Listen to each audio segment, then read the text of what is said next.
Hello students, क्या हाल चाल। मैं मनीष कुमार आप लोग का स्वागत करता हूं आपका प्यारा सा यूट्यूब चैनल संकल्प बोर्ड क्लासेस में। और आज हम लोग पढ़ने जा रहे हैं क्लास 10th का मैथ, जो हम लोग का सीरीज चल रहा है डॉक्टर केसी सिन्हा। डॉक्टर केसी सिन्हा में हम लोग एक्सरसाइज 1.1 और एक्सरसाइज 1.2 चैप्टर 1 का बहुत अच्छा से क्लियर कर चुके हैं। अगर आप उस वीडियो को नहीं देखे हैं तो सबसे पहले वो वीडियो देख कर आए, प्ले लिस्ट बना हुआ है। उसका बाद आज हम लोग स्टार्ट कर रहे हैं एक्सरसाइज 1.3। एक्सरसाइज 1.3 में क्या होता है कि बोर्ड के हिसाब से इम्पोर्टेंट चैप्टर है। यहाँ से आप लोग का कितना मार्क्स क्वेश्चन आता है तो यहाँ से लिख कर ले लो, 2 नंबर का क्वेश्चन आएगा ही आएगा, क्योंकि हर साल यहाँ से 2 नंबर का क्वेश्चन पूछता है। अच्छा, उससे पहले देखो हम लोग का यहाँ पे क्वेश्चन लिखा हुआ है कि सिद्ध करे कि √2 एक क्या है, अपरिमेय संख्या है। काची है बाबू? अपरिमेय संख्या। तो उससे पहले आप लोग से हम एक चीज पूछना चाहेंगे, पूछेंगे क्या कि मान लो ना कि कोई संख्या m है, ये हम रफ के लिए कर रहे हैं, ठीक। तो देखो बाबू, मान लो ना कि कोई संख्या m है। अगर m संख्या है जो p स्क्वायर को काची करता है, विभाजित करता है। काची करता है बाबू? विभाजित करता है। पी स्क्वायर को विभाजित करता है। मान लो कि कोई संख्या पी स्क्वायर है, उसको विभाजित करेगा। तो बताओ, हम लोग एक बात आओ यहाँ से याद रखना ने, तो m है ना, वो p को भी क्या चीज करेगा, p को भी विभाजित करेगा। कैसे से सुनिए, मान लो ना कि कोई m बराबर 2 है, ठीक है जी, और कोई p स्क्वायर है ना, वो 4 का स्क्वायर है। p स्क्वायर है जो क्या है, 4 का स्क्वायर है। तो बताओ, ये जो हम लिखें क्या, एम पी स्क्वायर को विभाजित करेगा। तो बताओ, 4 का स्क्वायर 16, 2 से काटेंगे तो ये विभाजित हो गया कि नहीं? हाँ, हो गया। तो बताओ, क्या एम पी को विभाजित नहीं कर सकता है? तो हाँ, पी के जगह पर कितना लिखा जाएगा, 4। और ये m2 जो है, जो किसको भी विभाजित करता है, पी को भी विभाजित करता है। तो आप लोग इस पॉइंट को थोड़ा याद रखिएगा कि अगर कोई संख्या m है जो किसी संख्या p स्क्वायर को विभाजित करता है, तो m p को भी क्या करेगा, विभाजित करेगा। ये था आप लोग का क्या चीज बाबू? तो ये था आप लोग का एक पॉइंट जो आप लोग का याद रखना है, ठीक। अब हम लोग का यहाँ से चलना है, और ये वाला जो पॉइंट है छोटे, इसको आप लोग बहुत अच्छा से देखिएगा, क्योंकि बिहार बोर्ड में कितना मार्क्स का क्वेश्चन पूछता है, 2 मार्क्स का पूछता है, ठीक। तो एक क्वेश्चन बोल रहा है कि सिद्ध करें कि √2 एक अपरिमेय संख्या है। अपरिमेय संख्या, तो देखो किसी चीज को प्रूव करने के लिए सबसे पहले उसका गलत करना होगा, तभी तो प्रूव कर पाओगे ना। तो देखो, अगर इस टाइप का क्वेश्चन रहता है ना, तो इसका हम लोग अपोजिट मानेंगे। तो अपोजिट में क्या लिखेंगे? अपोजिट में लिखेंगे सॉल्यूशन, और हम लोग लिखेंगे माना कि √2 एक परिमेय संख्या है। क्या चीज मानेंगे बाबू? माना कि √2 एक परिमेय संख्या है। अब बताओ बाबू, √2 एक परिमेय संख्या होगा, इसीलिए माना क्या चीज बाबू, √2 जो होगा ना, वो किसका रूप में लिखा जाएगा, p/q के रूप में लिखा जाएगा। अगर परिमेय संख्या होगा तो p/q के रूप में लिखा जाएगा कि नहीं? हाँ, p/q के रूप में लिखा जाएगा, जहां q does not equal to 0 और p और q क्या होना चाहिए, सह अभाज्य संख्या होना चाहिए। सह अभाज्य संख्याएं हैं, लिख देते हैं, संख्याएं हैं। अब बताओ, आप लोग का पता है ना, सह अभाज्य संख्याएं का मतलब क्या होता है? वैसा संख्या जैसे हम लोग बोल सकते हैं ना, अभाज्य में जिसका उभयनिष्ठ कितना हो, 1 हो, ठीक। तो यहाँ पर आप लोग ध्यान दीजिएगा कि सहअभाज्य संख्या किसे कहते हैं, तो जिसका HCF 1 हो, मतलब उभयनिष्ठ क्या हो, 1 हो, ठीक। अब यहाँ से क्या करना है बाबू, अगर आप लोग यहाँ तक काम कर लिया है ना, तो हम लोग क्या लिख सकते हैं, हम लोग लिख सकते हैं √2 बराबर p गुना का q। अब हम लोग यहाँ पे लिखेंगे दोनों तरफ वर्ग करने पर। क्या चीज लिखेंगे बाबू? दोनों तरफ वर्ग करने पर। अगर हम लोग दोनों तरफ वर्ग करते हैं तो √2 का स्क्वायर बराबर में p और इंटू में क्या आ जाएगा बाबू, q का स्क्वायर। तो रूट से स्क्वायर खत्म, तो 2 बराबर का आया p स्क्वायर बटा का क्या आया, q स्क्वायर। यहाँ तक आप लोग की बात समझ में आई। अगर आप लोग का यहाँ तक बात समझ में आया बाबू, तो हम लोग क्या लिख सकते हैं, हम लोग लिख सकते हैं q स्क्वायर बराबर p स्क्वायर बटा का कितना, 2। और इसको हम लोग समीकरण कितना मान लेंगे, और इसको हम लोग समीकरण मान लेंगे 1। कितना मान लेंगे, समीकरण 1 मान लेंगे। तो हम लोग का क्या आया बाबू, हम लोग क्या आया, q स्क्वायर बराबर में p स्क्वायर बटा 2। और हम लोग लिख सकते हैं, क्या चीज लिख सकते हैं बाबू, तो हम लोग लिख सकते हैं, अतः हम लोग ये पॉइंट लिख सकते हैं ना कि p स्क्वायर बटा में 2 एक पूर्णांक संख्या है। p स्क्वायर बटा में 2 एक क्या चीज कौन संख्या है, पूर्णांक संख्या है। अब देखो p स्क्वायर बटा q एक प्रकार का पूर्णांक संख्या है, तो इसलिए हम लोग यहाँ पे लिख सकते हैं, चूंकि इसलिए क्या है बाबू, p स्क्वायर को विभाजित करता है, विभाजित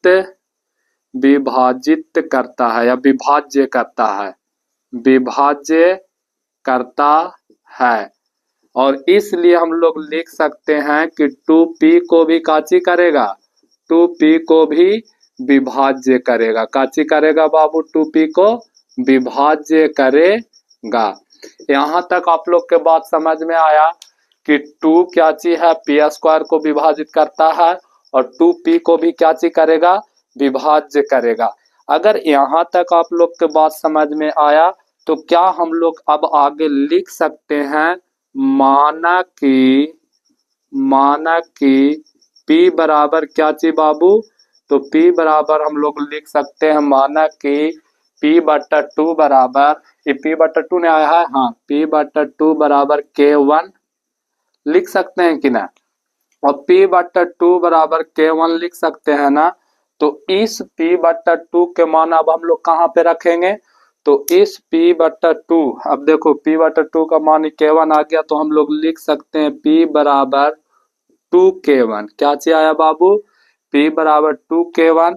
तो हम लोग लिखेंगे अब क्या चीज, p का मान समीकरण कितना में रखने पर, 1 में रखने पर। तो हम लोग यहाँ पे ऊपर लिखते हैं, क्या लिखेंगे, समीकरण 1 में p का मान रखने पर। अब समीकरण 1 में p का मान रखेंगे तो समीकरण 1 क्या है बाबू, तो समीकरण 1 है q स्क्वायर बराबर p स्क्वायर बटा 2। तो q स्क्वायर बराबर p के जगह पर क्या लिखाएगा, 2k1 बटा 2 का क्या चीज हो जाएगा बाबू, स्क्वायर हो जाएगा। ठीक, सिर्फ ऊपर स्क्वायर होगा, बढ़िया। अब इसका बाद क्या हो जाएगा, q स्क्वायर बराबर 4k स्क्वायर 1 और बटा का 2। अगर ये कटेगा तो कितना मरतबे कटेगा, तो q स्क्वायर बराबर 2k स्क्वायर। ठीक, यही नहीं आएगा। तो हम लोग का इतना बात समझ में आया, कितना आया, 2q। अब हम लोग अगर इसको लिखना चाहें तो क्या लिख सकते हैं, तो हम लोग लिख सकते हैं क्या चीज बाबू, तो हम लोग ये पॉइंट लिख सकते हैं ना कि q स्क्वायर बराबर है 2k स्क्वायर। अगर हम लोग 2k स्क्वायर लिखेंगे तो हम लोग यहाँ से क्या हो जाएगा कि k स्क्वायर बराबर q स्क्वायर और बटा का क्या आएगा, 2। यहाँ तक ठीक ठाक। अगर यहाँ तक ठीक ठाक तो हम लोग क्या लिख सकते हैं कि q स्क्वायर बटा 2 एक पूर्णांक संख्या है। q स्क्वायर बटा 2 एक क्या चीज है, पूर्णांक संख्या है। और तो इसीलिए अतः हम लोग लिख सकते हैं, अतः जो q स्क्वायर है वो 2 से क्या है, विभाज्य है। इसीलिए q भी क्यू भी 2 से विभाज्य है, क्यू भी 2 से विभाज्य है। यहाँ तक आप लोग के बात समझ में आया? अगर यहाँ तक आप लोग के बात समझ में आया तो क्या हम लोग फिर मान सकते हैं कि क्यू स्क्वायर हम लोग क्या मान सकते हैं, माना कि हम लोग, अच्छा ए वाला हम लोग लिख सकते हैं, ए हो गया था क्या जी बाबू, समीकरण 1, ए हो जाएगा समीकरण 2 और ए हो जाएगा समीकरण नंबर कितना, 3। तो हम लोग का समीकरण 1 ये हो गया समीकरण नंबर 2 और इसको हम लोग समीकरण नंबर कितना मान लो, इसको हम लोग समीकरण नंबर कितना मान लो बाबू, 3। ठीक, अब यहाँ तक हम लोग समीकरण नंबर 3 माने हैं ना। अब हम लोग इस पॉइंट पे क्या चीज लिखेंगे, हम लोग लिखेंगे माना कि Q/2 बराबर का 2K, क्या चीज लिखेंगे, माना कि Q/2 और बराबर का 2K नहीं K2 लिखते हैं, क्या चीज लिखते हैं, K2 लिखते हैं। तो बताओ छोटे, हम लोग का Q बराबर क्या आएगा, 2K2 आएगा कि ना, क्या आएगा बाबू, 2K2 आएगा। अगर Q बराबर 2K2 आया तो इसको हम लोग समीकरण कितना मान लेंगे, तो इसको हम लोग समीकरण 4 मान लेंगे। अब हम लोग देखो बाबू, P बराबर क्या आया था, तो P बराबर आया है 2 इंटू K1 आया, जो समीकरण 2 है, और उसका बाद समीकरण Q बराबर कितना आया 4 से, तो 2 इंटू K2 आया। हम लोग लिख सकते हैं ना कि समीकरण 1 तथा समीकरण 2 से अस्पष्ट उभयनिष्ठ कितना प्राप्त हुआ, तो अस्पष्ट उभयनिष्ठ कितना प्राप्त हुआ बाबू, तो हम लोग लिख सकते हैं समीकरण 2 तथा 4 में अस्पष्ट पूर्णांक P और Q का उभयनिष्ठ, P और Q का उभयनिष्ठ कितना है, P और Q का उभयनिष्ठ 2 है। क्या चीज है बाबू, P और Q का उभयनिष्ठ, देखो यहाँ पर P और Q का उभयनिष्ठ अगर हम लोग समीकरण 2 और समीकरण 4 को कंपेयर करें तो P और Q का उभयनिष्ठ कितना है, 2 है।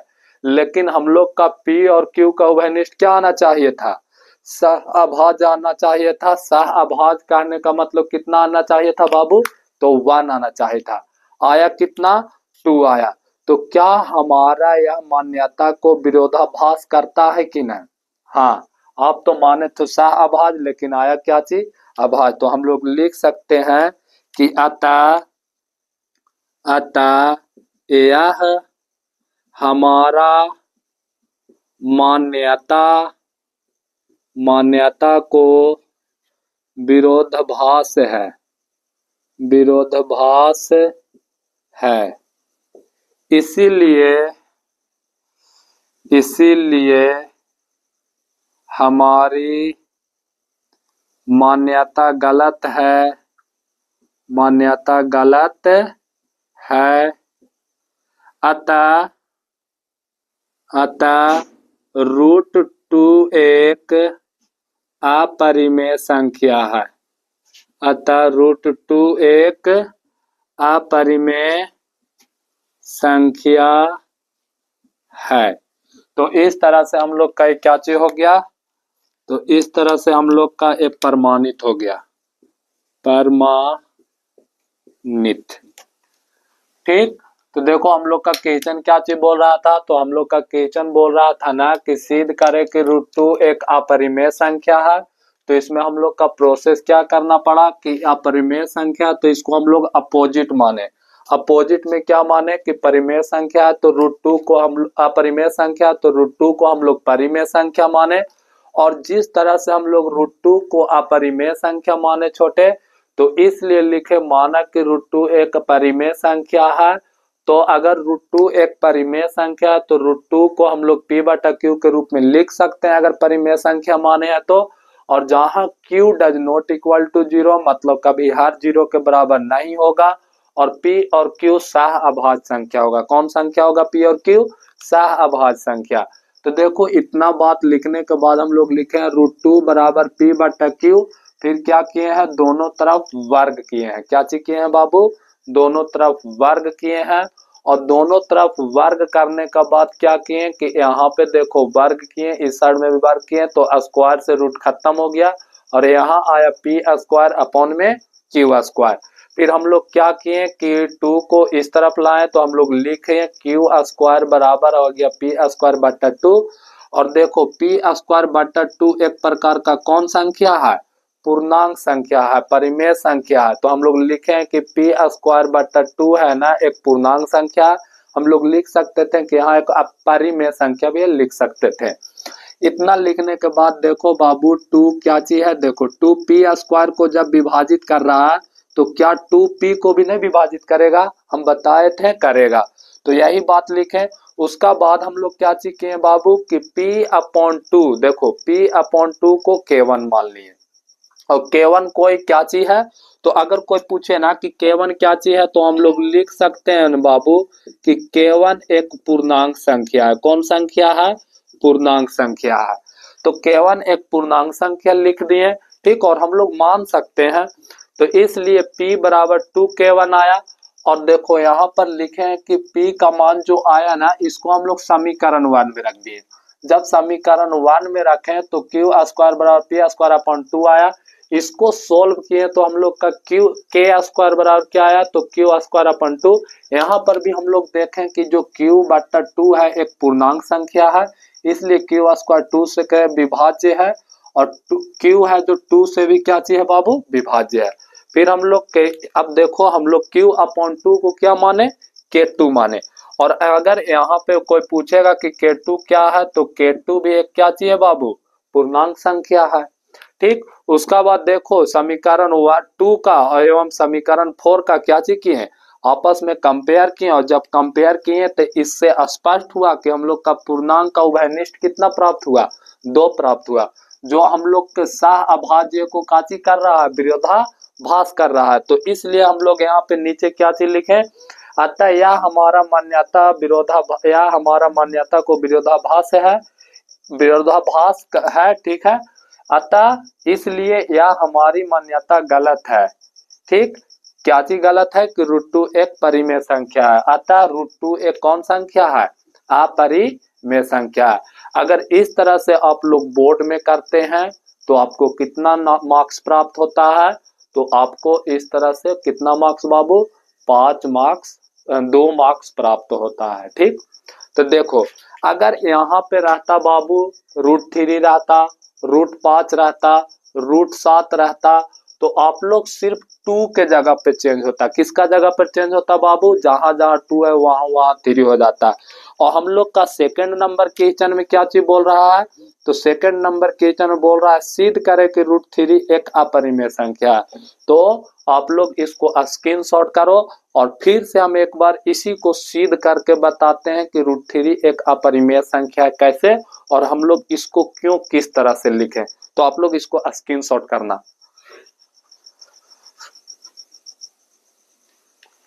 तो आप लोग क्या कर लिए होंगे, स्क्रीनशॉट कर लिए होंगे। अब हम लोग का सेकंड नंबर क्वेश्चन बोलता है एक्सरसाइज 1.3 का दूसरा नंबर क्वेश्चन बोल रहा है कि सिद्ध करें कि √3 एक अपरिमेय संख्या है। हम लोग क्या चीज देखे पीछे, √2 देखे। अब हम लोग क्या चीज देखने जा रहे हैं, √3।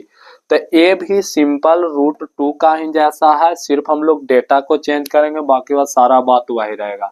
तो अगर इसको सिद्ध करना है तो सबसे पहले क्या चीज लिखेंगे बाबू, माना कि √3 एक परिमेय संख्या है। क्या चीज लिखेंगे, √3 एक कौन संख्या है, परिमेय संख्या है। अतः माना √3 बराबर हम लोग क्या लिख सकते हैं, P बटा Q, जहां हम लोग का Q 0 का बराबर नहीं होगा। साथ ही साथ P एंड Q कौन संख्या होगा, सह अभाज्य संख्या होगा। कौन सा संख्या होगा बाबू, सह अभाज्य संख्याएं होगा, संख्याएं है, ठीक। यहां तक आप लोग के बात समझ में आए। तो हम लोग क्या लिख सकते हैं, √3 बराबर में P अपॉन Q। अब हम लोग क्या करेंगे, हम लोग लिखेंगे दोनों तरफ क्या चीज करने पर, तो दोनों तरफ वर्ग करने पर, क्या चीज करने पर बाबू, वर्ग करने पर। अगर हम लोग दोनों तरफ वर्ग करते हैं तो यहाँ आ जाएगा क्या चीज, √3 का स्क्वायर बराबर में P बटा Q का, इसका क्या हो जाएगा, स्क्वायर हो जाएगा। यहाँ तक बात समझ में आई। तो देखो स्क्वायर से रूट क्या होता है, खत्म, तो 3 बराबर लिख सकते हैं P स्क्वायर अपॉन का क्या चीज बाबू, Q स्क्वायर। तो क्या हम लोग अगर Q स्क्वायर बराबर क्या लिख सकते हैं, P स्क्वायर अपॉन का 3 स्क्वायर, क्या चीज लिखेंगे, Q स्क्वायर अपॉन का 3 स्क्वायर। तो हम लोग यहाँ पे क्या चीज लिख सकते हैं कि P स्क्वायर बटा 3 है ना, एक पूर्णांक संख्या है, इसलिए यहाँ लिख सकते हैं अतः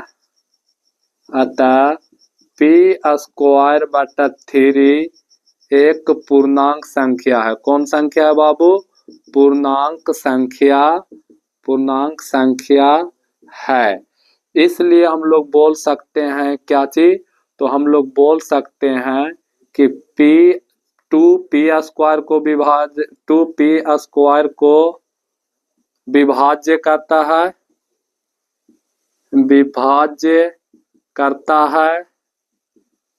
है। इसी तरह से 2P को भी काची करेगा बाबू, 2P को भी विभाज्य करेगा। यहाँ तक आप लोग की बात समझ में आई।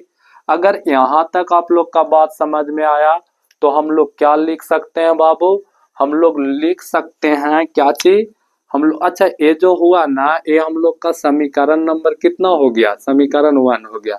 हम लोग लिख सकते हैं माना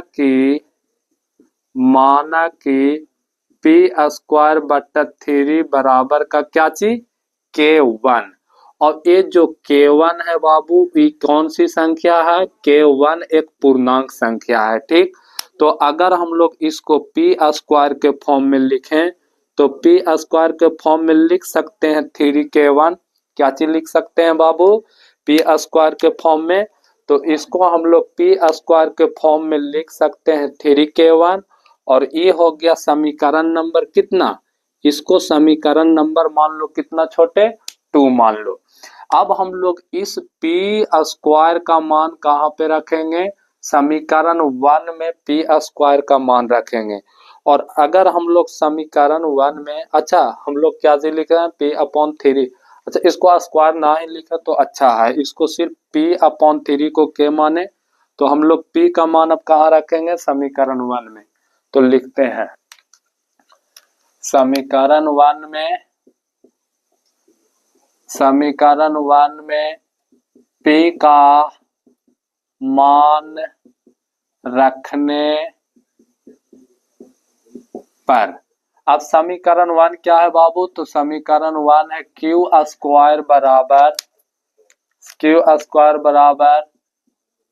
P स्क्वायर बटा 3।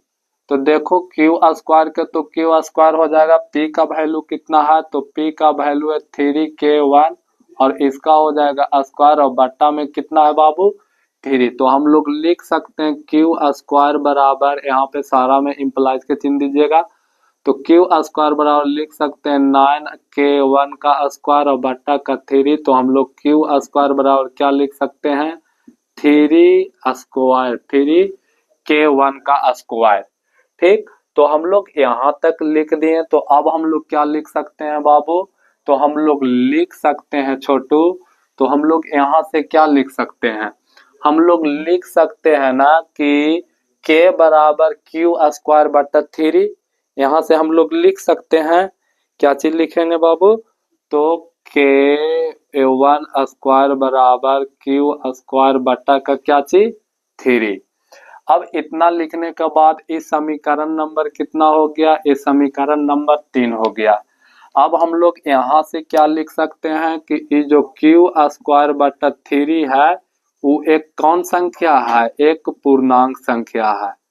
यहाँ पर अतः करके लिख दो, अतः Q स्क्वायर बटा 3 एक कौन संख्या है बाबू, पूर्णांक संख्या है, पूर्णांक संख्या है। और ये पूर्णांक संख्या है, इसलिए हम लोग लिख सकते हैं क्या चीज। अच्छा यहाँ पे 2 लिखे ना, यहाँ पे आप लोग 3 करना, 3 सॉरी फॉर 2। देखो अब यहाँ हम लोग लिख सकते हैं कि 3 क्यू² को विभाजित करेगा, विभाज्य करता है। इसी तरह से हम लोग लिख सकते हैं 3Q को भी काची करेगा बाबू, 3Q को भी विभाज्य करता है। इतना तक लिख लेने के बाद फिर हम लोग क्या लिखेंगे, हम लोग एक और पॉइंट लिखेंगे और वहां पे लिखेंगे माना कि, और अबरी क्या मानना है, Q/3। क्या मानना है बाबू, Q/3 बराबर में 2K मान लेते हैं। जहां K क्या है, अच्छा 2K नहीं, K2 मान लेते हैं। जहां K2 क्या है, तो K2 एक काची है बाबू, पूर्णांक है। अब K2 एक पूर्णांक है तो हम लोग का अब क्या करना है, तो इसको हम लोग का करना यही है ना कि क्रिस क्रॉस गुना कीजिए और इसको Q के फॉर्म में लिखिए।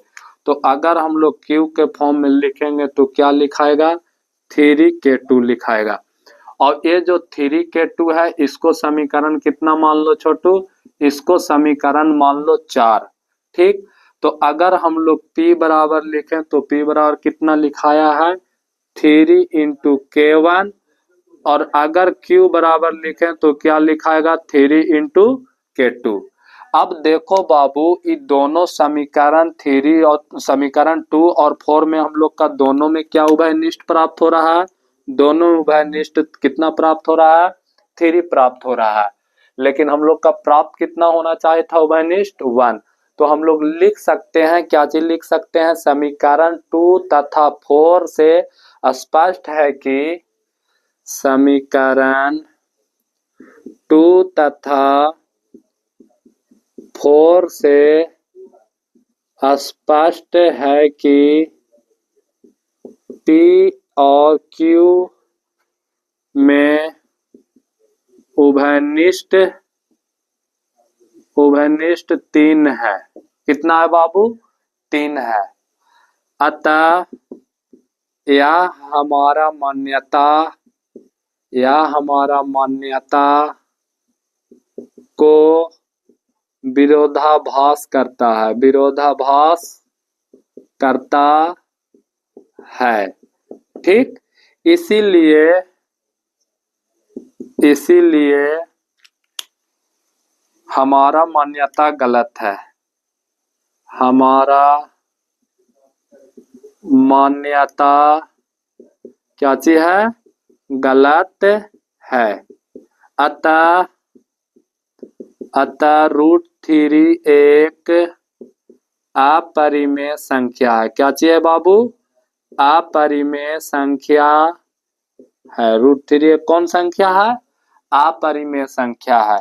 और इस तरह से हम लोग का ये वाला क्या चीज हो गया, प्रमाणित तो हो गया। तो आप लोग का हम कितना क्वेश्चन करके बता दिए, तो आप लोग का हम 2 क्वेश्चन करके बता दिए।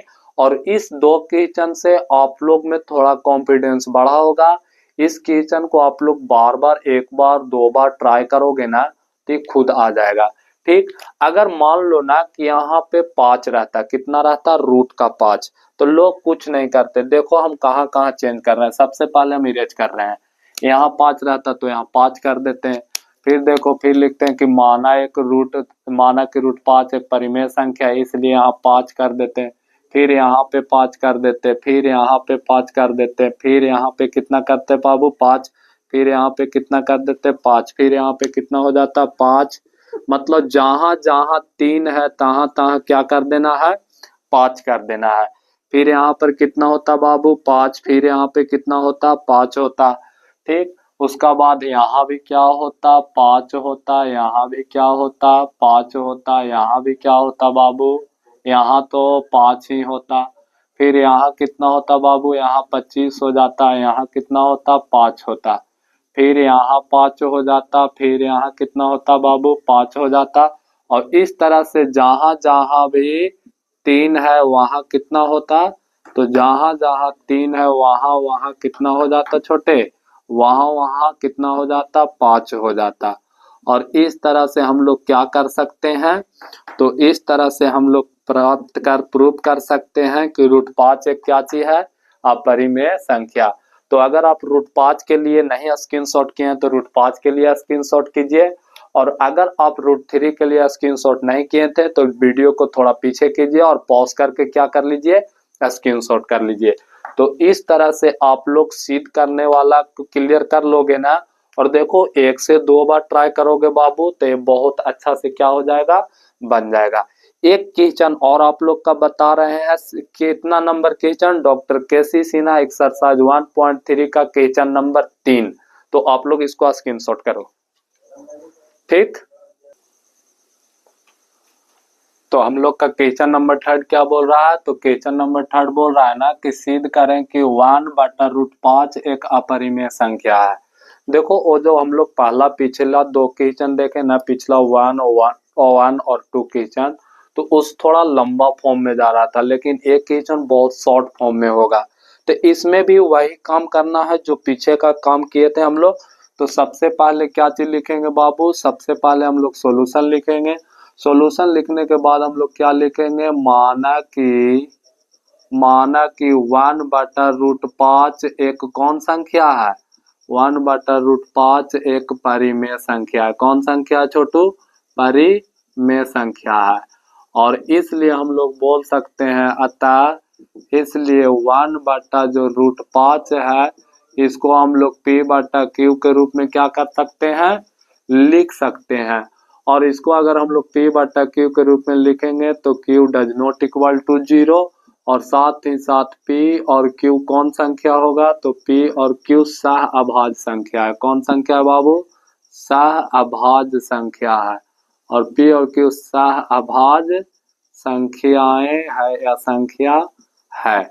अब इतना करने के बाद हम लोग क्या करेंगे, तो बताओ 1/√5 का भी P/Q के रूप में नहीं लिखा सकता है, तो इसको परिमेय करने के लिए हम लोग लिखेंगे ना कि 1/√5 बराबर P/Q, और यहाँ पर हम लोग लिखेंगे व्युत्क्रम करने पर, दोनों तरफ व्युत्क्रम करने पर, या सिर्फ लिखे व्युत्क्रम करने पर। अगर हम लोग व्युत्क्रम करते हैं तो यहाँ पे आ जाता है √5 बराबर का P और बटा का क्या चीज बाबू, अच्छा दोनों तरफ व्युत्क्रम करेंगे तो यहाँ आ जाएगा Q बटा का क्या चीज बाबू, P, ठीक। अगर यहाँ पे हम लोग क्या देख रहे हैं छोटू, तो यहाँ पर हम लोग देख रहे हैं ना कि भैया Q और P है ना, इसलिए हम लोग लिख सकते हैं चूंकि P और Q एक कौन संख्या है, P और Q एक पूर्णांक संख्या है। कौन संख्या है, पूर्णांक संख्या है। देखो छोटे ध्यान देना, क्या चीज ध्यान देना है कि P और Q पूर्णांक संख्या है। तो इस तरह से हम लोग बोल सकते हैं कि √5 भी कौन संख्या प्राप्त होगा, तो एक पूर्णांक संख्या है तो परिमेय संख्या प्राप्त होगा कि नहीं। तो हम लोग लिख सकते हैं इसलिए Q/P एक परिमेय संख्या है। कौन संख्या है, P/Q एक परिमेय संख्या, P/Q एक कौन संख्या है छोटे, परिमेय संख्या है। इतना हम लोग काम लिख सकते हैं ना। और अच्छा ये जो है ना, इसको हम लोग क्या चीज मान लेंगे, समीकरण 1 मान लेंगे।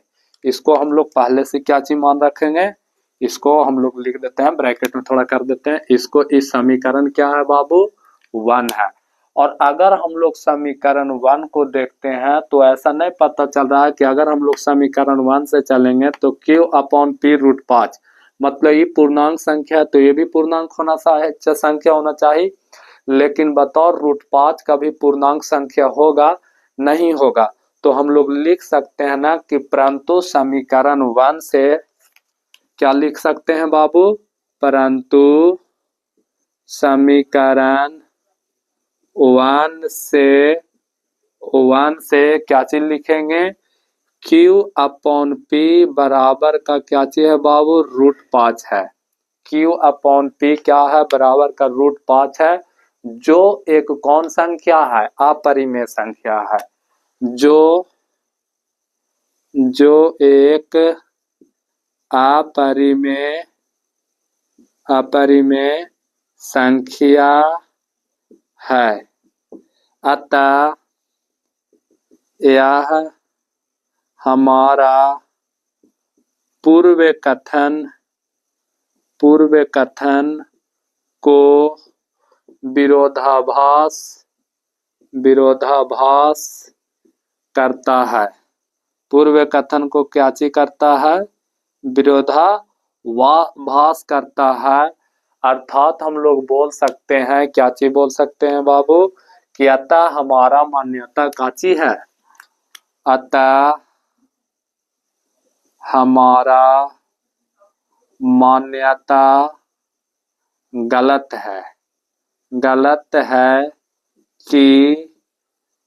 है कि 1/√5 एक, ऊपर लिखा है, एक परिमेय संख्या है। 1/√5 एक क्या है? अपरिमेय संख्या है।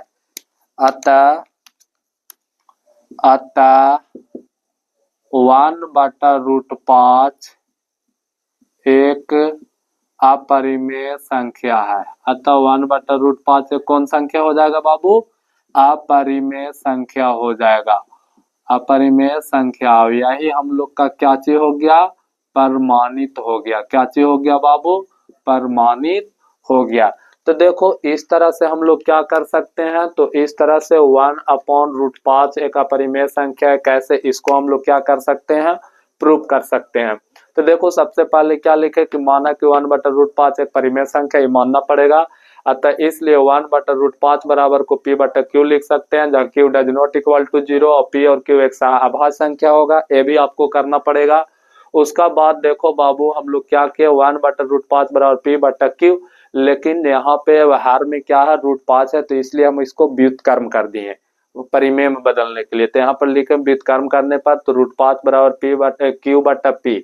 देखो P/Q था, जब व्युत्क्रम करेंगे तो उल्टा हो जाएगा, तो Q/P आया। तो हम लोग लिखे चूंकि Q/P एक पूर्णांक संख्या है, इसलिए Q/P एक परिमेय संख्या है।